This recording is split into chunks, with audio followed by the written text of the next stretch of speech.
ഉള്ളത് പറയാലോ ഗൈസ്, അമാവിയുടെ ആ മുന്നേറ്റവും കൊയ്ഫിൻ്റെ ഗോളും നോഹ സദോയുടെ ആ ഹെഡ് ഗോളും അതല്ലാതെ മറ്റൊരു തേങ്ങാക്കൊലയും ഈ മത്സരത്തിൽ നിന്നും ഒരിക്കലും സന്തോഷപ്പെടുത്തിയിട്ടില്ല. Welcome back to another video. എല്ലാവർക്കും നമ്മുടെ പുതിയൊരു വീഡിയോയിലേക്ക് ഒരിക്കൽ കൂടെ സ്വാഗതം.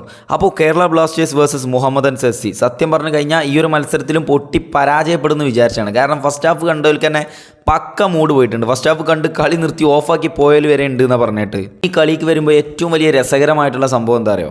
സാധാരണ കൊച്ചിയിൽ വെച്ച് മത്സരം നടക്കുമ്പോൾ ആ പന്ത് ടച്ച് ചെയ്യേണ്ട ശബ്ദം, അതുപോലെ കളിക്കാർ കളിക്കളത്തിൽ ശബ്ദം ഉണ്ടാക്കേണ്ടത് അതൊന്നും നമുക്ക് TV-യിലൂടെയോ അല്ലെങ്കിൽ ഓൺലൈൻ വഴിയോ കാണാറില്ല അതല്ലെങ്കിൽ കേൾക്കാറുമില്ല. കാരണം അത്രക്കും ജനസാഗരമായിരിക്കും ആ സ്റ്റേഡിയത്തിൽ, നിന്നിങ്ങനെ വിറക്കായിരിക്കും. പക്ഷേ അതിന്ന് കേട്ടിട്ടുണ്ട്, അത് നല്ല രീതിയിൽ അറിഞ്ഞിട്ടുണ്ട്. കാരണം ആരാധകരില്ല എന്നുള്ളത്.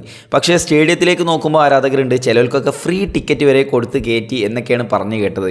അതിൻ്റെ സത്യാവസ്ഥ എന്താണെന്നറിയില്ല. അതായത് ആ ഒരു 5:30 മണിക്കൊക്കെ അവിടെ പ്രൊട്ടസ്റ്റ് ചെയ്ത ആൾക്കാരെ പോലീസ് എന്തോ പറഞ്ഞ്, അതല്ലെങ്കിൽ എന്തൊക്കെ തിരക്കുണ്ടായി, സ്റ്റേഡിയത്തിൻ്റെ ഉള്ളിൽ എന്തൊക്കെ ഉണ്ടായി എന്നൊക്കെ പറഞ്ഞ് കേട്ടു. സ്റ്റേഡിയത്തിൻ്റെ ഉള്ളിലുണ്ടായിരുന്ന ആൾ പറഞ്ഞതാണ്. സോ അതിൻ്റെ സത്യാവസ്ഥ എന്താണെന്നറിയില്ല. നമുക്ക് മത്സരത്തിലേക്ക് വരാം. Mohun Bagan super giants.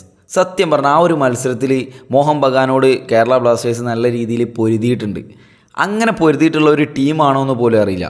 കാരണം അത്രക്കും ദയനീയകരമായിട്ടുള്ള ഒരു ഫസ്റ്റ് ഹാഫ്. സെക്കൻഡ് ഹാഫിൽ 3 ഗോൾ വീണ് എന്നുള്ളത് നേരെ. പക്ഷേ നിങ്ങളൊന്ന് ആലോചിച്ച് നോക്കുക, എന്ത് ഇമ്പാക്റ്റാണ് ടീമിന് ഉണ്ടാക്കാനായിട്ട് സാധിച്ചത്. ഫസ്റ്റ് ഹാഫിൽ നമ്മുടെ ഫസ്റ്റത്തെ ഗോൾ എന്ന് പറയുന്നത് അവരുടെ ഗോളിയുടെ സംഭാവനയാണ്, അല്ലാതെ വേറൊന്നുമല്ല. രണ്ടാമത്തെ ഗോൾ സത്യം പറഞ്ഞാൽ നല്ല ഇഷ്ടപ്പെട്ടു. ആ നോഹ സദോയുടെ ആ ഒരു ഹെഡ്. മൂന്നാമത്തെ ഗോളിൽ ഞാൻ ഏറ്റവും കൂടുതൽ ഇഷ്ടപ്പെട്ടത് ലൂണയുടെ ആ ഒരു അസിസ്റ്റും അതുപോലെ തന്നെ അമാവിയുടെ ആ ഒരു മുന്നേറ്റമാണ്. ഈ മത്സരത്തിൻ്റെ ആദ്യം മുതലേ എനിക്ക് നല്ല ഇഷ്ടപ്പെട്ടിട്ടുള്ള 2 കളിക്കാർ, ഒന്ന് കോറോസിങ്ങും അതുപോലെ തന്നെ മറ്റൊന്ന് ഫ്രെഡിയും. സത്യം പറഞ്ഞാൽ നല്ല കിഡിലും പെർഫോമൻസ് കാഴ്ചവെച്ചിട്ടുള്ള 2 കളിക്കാരാണ് എന്ന് വേണം പറയാൻ. കൊയ്ഫിൻ്റെ ഗോളൊക്കെ കണ്ടപ്പോൾ മനസ്സിലാക്കി ഈ ചങ്ങായിക്ക് ഗോളൊക്കെ അടിക്കാൻ അറിയാമെന്നുള്ളത്.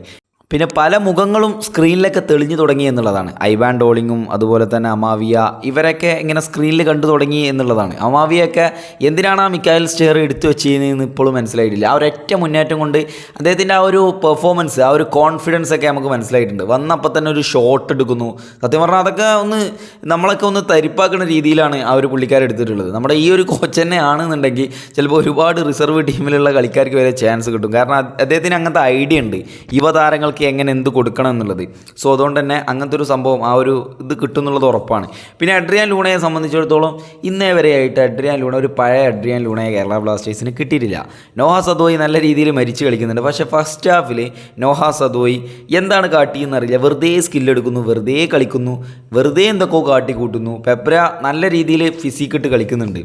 ഇതിനപ്പുറത്തേക്ക് വല്ലാതൊന്നും പറയാനില്ലാത്തൊരു മത്സരം. കാരണം 3 ഗോൾ അടിച്ചു. ആ 3 ഗോളിൽ മൂന്നാമത്തെ ഗോൾ വന്ന വഴിയാണ് ഏറ്റവും കൂടുതൽ ഇഷ്ടപ്പെട്ടിട്ടുള്ളത്. അത് പ്രത്യേകിച്ച് ബ്ലാസ്റ്റേഴ്സ് ആരാധകർക്കൊക്കെ ഇഷ്ടപ്പെട്ടിട്ടുണ്ടാകും. പക്ഷേ ചില ആരാധകർ ഫസ്റ്റ് ഹാഫ് കഴിഞ്ഞ് തന്നെ പൂട്ടിപ്പോയിട്ടുണ്ട്. എന്തായാലും ഒരുപാട് പ്രതിഷേധങ്ങളും കാര്യങ്ങളൊക്കെ ആയിട്ട് മുന്നോട്ട് പോകുന്നു. ഈ കളി വിജയിച്ചുകൊണ്ട് തന്നെ ഒരു ഇത്തിരി പ്രതീക്ഷയൊക്കെ ഉണ്ട്. കാരണം 6ാം സ്ഥാനം വരെ പ്ലേ ഓഫ് ഉണ്ടല്ലോ എന്നുള്ളതാണ് ആ ഒരു പ്രതീക്ഷ.